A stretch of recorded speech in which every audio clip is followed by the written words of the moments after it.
They called me worthless, threw me out like trash at my own sister's engagement party.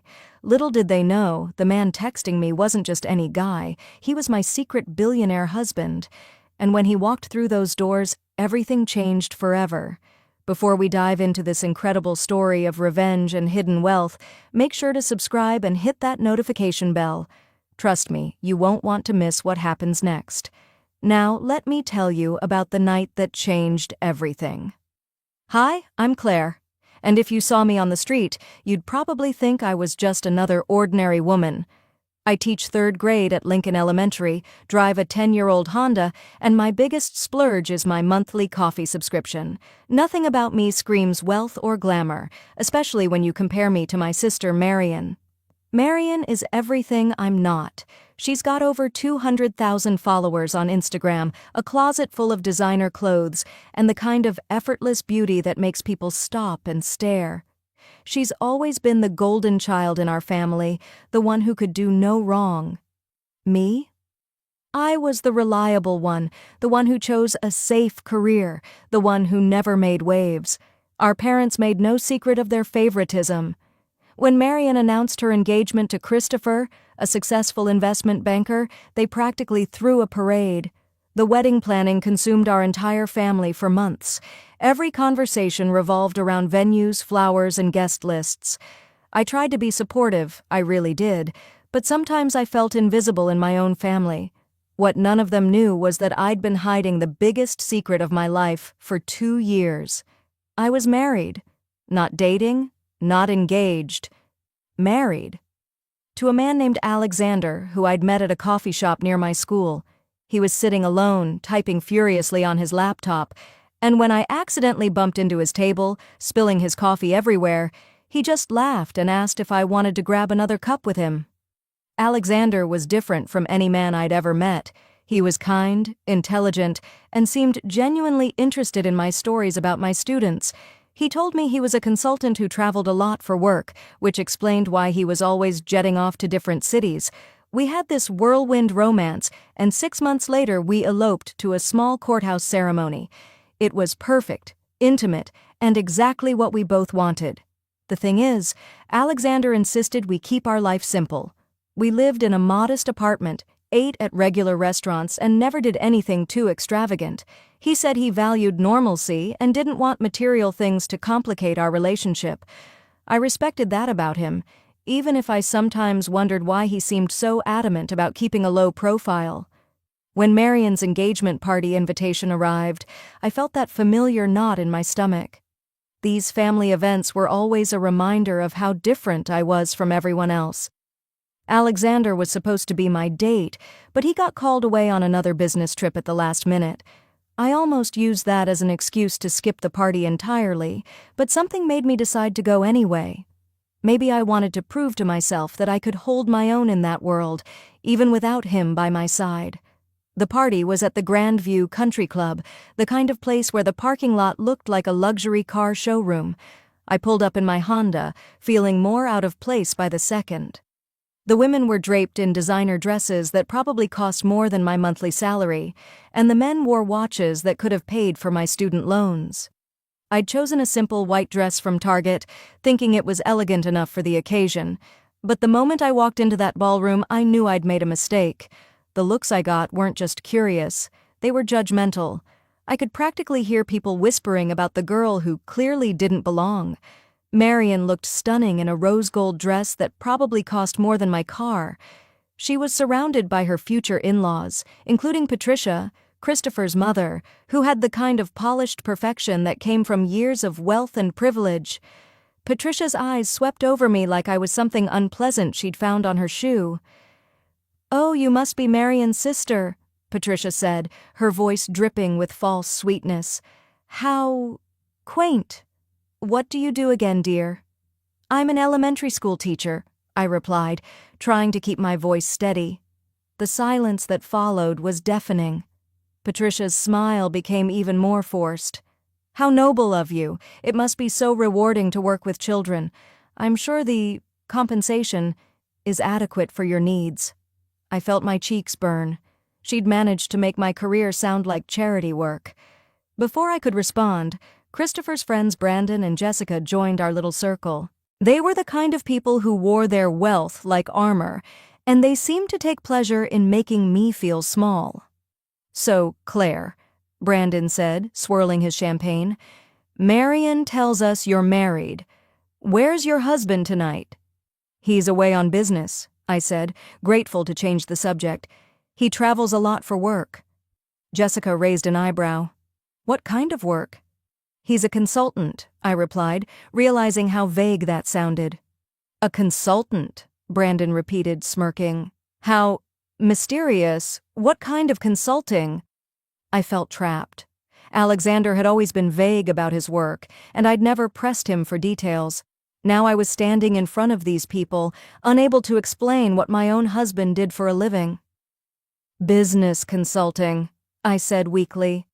The group exchanged glances, and I could see the wheels turning in their heads. They thought I was lying, or worse, that I was some kind of delusional woman who'd invented a husband to make herself feel better. "Well, it's a shame he couldn't make it tonight," Patricia said, her voice full of mock concern. "I would have loved to meet this mysterious consultant of yours." The evening went from bad to worse. Every conversation felt like an interrogation. People questioned everything about my life, from my job to my clothes to my absent husband. I tried to stay positive, to smile and nod and pretend their comments didn't sting, but I could feel my confidence crumbling with each passing minute. The breaking point came when Patricia cornered me near the dessert table. She'd had several glasses of wine by then, and her filter had completely disappeared.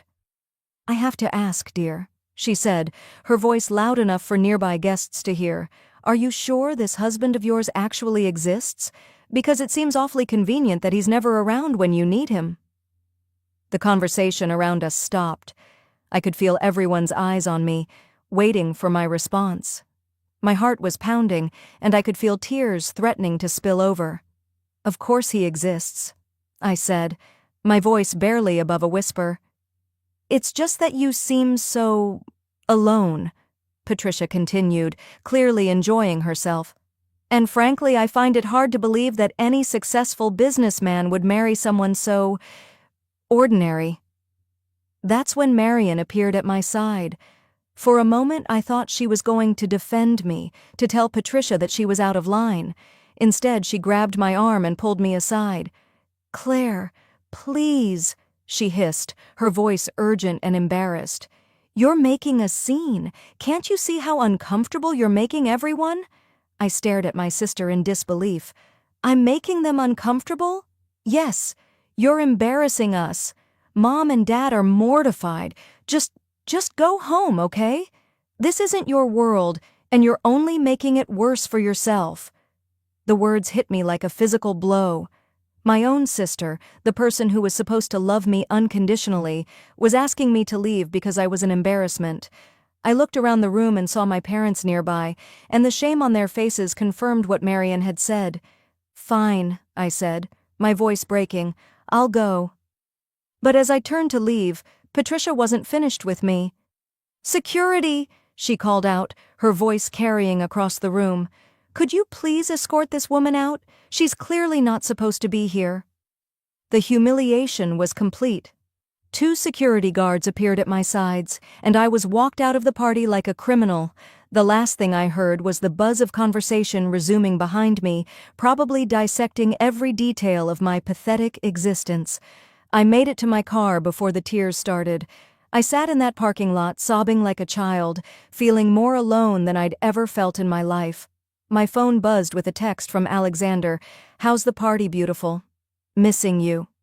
I called him without thinking, and he answered on the first ring. "Claire, what's wrong? You sound upset." Through my tears, I told him everything. The humiliation, the cruel comments, the way my own family had turned against me. I expected him to offer comfort, maybe promise to cut his trip short to be with me.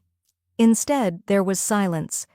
Then, in a voice I'd never heard from him before, cold and deadly serious, he said, "I'm coming, don't move. Don't go anywhere. I'll be there in 20 minutes. Alexander, you don't understand. You're in Chicago. The party is here in—" "I'm not in Chicago," he said quietly. "I'm 10 minutes away. And Claire? I need you to know that what happened tonight was wrong. So very wrong. And I'm going to make sure everyone knows it." Before I could ask what he meant, he hung up. I sat there, confused and shaking, wondering how he could possibly be so close when I thought he was halfway across the country. Exactly 20 minutes later, I heard the rumble of engines. Not one engine, multiple engines. I looked up to see 3 black luxury cars pulling into the parking lot, the kind of vehicles that cost more than most people's houses. They moved with the precision of a military convoy, and I watched in amazement as they came to a stop near the club's entrance. The door of the middle car opened, and Alexander stepped out. But this wasn't the Alexander I knew. This man wore a perfectly tailored suit that probably cost more than my annual salary. His hair was styled with precision, and he carried himself with the kind of confidence that came from wielding real power. He walked straight to my car, and when he opened my door, his eyes were blazing with fury. "Are you okay?" he asked, his voice gentle despite the anger I could see simmering beneath the surface. I nodded, too shocked to speak. He helped me out of the car, and I noticed that the club staff had come outside. They weren't just curious, they were practically bowing as they recognized him. "Mr. Sterling," the club manager said, appearing at his side, "we had no idea you were attending this evening. If we had known—" "You would have what?" Alexander's voice was ice cold. "You would have treated my wife with the respect she deserves?" The manager's face went white. "Your wife?" "Sir, I don't understand." "Claire is my wife," Alexander said, his arm tightening around my waist. "She's been my wife for 2 years, and tonight she was humiliated and thrown out of your establishment like a common criminal. I think it's time I had a conversation with the hosts of this party." As we walked toward the club's entrance, Alexander's phone buzzed constantly.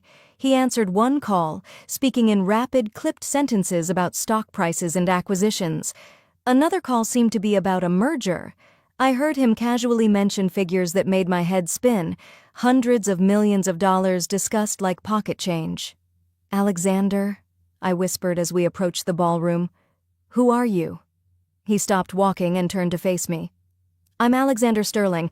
I own Sterling Technologies, along with about 30 other companies. I'm also the man who loves you more than anything in this world, and I'm about to make sure everyone in that room knows exactly how badly they messed up tonight." My legs nearly gave out. Alexander Sterling. I'd heard that name before. Everyone had.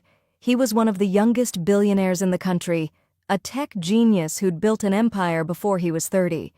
And he was my husband. My husband, who insisted we live in a modest apartment and eat at chain restaurants because he wanted a normal life. The ballroom doors opened, and Alexander walked in like he owned the place, which I realized with growing amazement he probably did. The effect was immediate and electric. Conversations stopped mid-sentence. Champagne glasses froze halfway to lips. The entire room seemed to hold its breath. Patricia was the first to recover, and she came rushing over with a smile so bright it could have powered the building.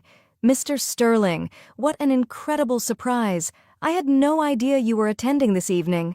I'm Patricia Morrison, Christopher's mother. We're so honored to have you here." Alexander's smile was polite but cold. "Mrs. Morrison, I understand you've met my wife." Patricia's face went through several shades of confusion before settling on horror. "Your wife? But that's impossible. Your wife is—" "Claire," Alexander said simply. "We've been married for 2 years. I believe you had some opinions about her worth as a person." I watched Patricia's world crumble in real time. Her mouth opened and closed like a fish, and I could see her mind racing, trying to figure out how to recover from this catastrophic mistake. "There's been a misunderstanding," she said frantically. "I would never— I mean, Claire is lovely, absolutely lovely. I was just—" "You were just what?" Alexander's voice cut through her stammering. "You were just having her escorted out by security? You were just questioning whether she belonged here? You were just making sure she knew how worthless you thought she was?" The room was dead silent now. Everyone was listening, and I could see the realization dawning on their faces. They'd all participated in humiliating a billionaire's wife. Marian appeared at my side, her face pale with shock. "Claire, I had no idea. Why didn't you tell us?" I looked at my sister, the woman who'd been so ashamed of me just an hour ago. "Would it have mattered? Would you have treated me differently if you'd known?" Her silence was answer enough. Alexander's phone rang, and he answered it casually. "Yes, move forward with the Morrison acquisition. I want the paperwork finalized by tomorrow morning." He hung up and turned to Christopher, who was standing nearby with his mouth hanging open. "Christopher, isn't it? I believe you work for Morrison Financial Group. Actually, you worked for them. As of tomorrow, I own that company. Consider this your resignation." Christopher's face went white. "Sir, please, I had nothing to do with—" "You stood by and watched your mother humiliate my wife. You said nothing when she was escorted out like a criminal. Your silence makes you complicit." I watched this unfold like a dream. Alexander moved through the room with quiet efficiency, speaking to various business leaders, casually mentioning acquisitions and partnerships. Each conversation seemed to carry weight, consequences that would ripple through these people's lives for years to come. My parents finally approached us, and I could see the calculations running behind their eyes. They were trying to figure out how to salvage this situation, how to get back in good graces with their suddenly important daughter. "Claire, sweetheart," my mother said, her voice shaking. "We're so sorry. We had no idea. If we had known—" "If you had known what?" I asked, finding my voice for the first time all evening. "If you had known I was married to a billionaire, that's the only thing that would have made you treat me with basic human dignity?" My father stepped forward. "That's not what she meant. That's exactly what she meant," I said, surprised by how calm I sounded. "You were ashamed of me. You asked me to leave because I was embarrassing you. None of that changes because of who I married." Alexander's hand found mine, and I felt strength flowing between us.